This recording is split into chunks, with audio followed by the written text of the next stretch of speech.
എന്തിനാ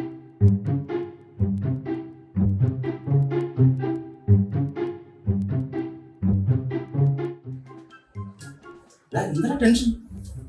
ടെൻഷൻ ഉണ്ടോ? ടെൻഷൻ വേണ്ട. നീ മുമ്പ് പാടിയില്ലേ ഉത്സവത്തിന് പാടി ആടിയോടെ പാടാറുന്നില്ല, അത് പാടിയാൽ മതി. മറ്റേ മഹാരവിശാസ്ത്രി എന്നിട്ട് പാടിയതാണോ? ശിവരാത്രി.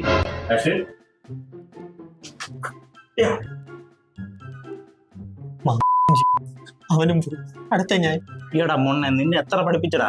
ഞാൻ എത്ര പ്രാവശ്യം വീട്ടിൽ വെച്ച് പഠിപ്പിച്ച്? അതെല്ലാം മറന്നു. ടെൻഷൻ അടിക്കണ്ട, നിനക്ക് എന്നാ പറ്റും നിന്നെ കൊണ്ട്, കേട്ടാ.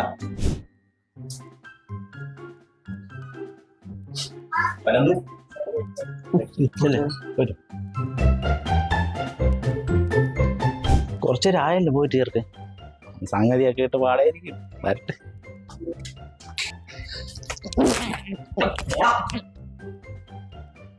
എന്തോ ചേക്കളെ അവിടെ എന്തിനാ ഇറക്കിട്ടത്? എന്തിന് വെള്ളരിക്കപ്പെടണോ? താമ ചോദിക്കണോ? വേണ്ട, ഒരു പേര് തെറ്റിയാണ് തോന്നുന്നു. നീ ഏത് പാട്ട് പാടിയത്? താമരക്കിളി പാടുന്നു തൈ തൈ തകതോ താളിയോ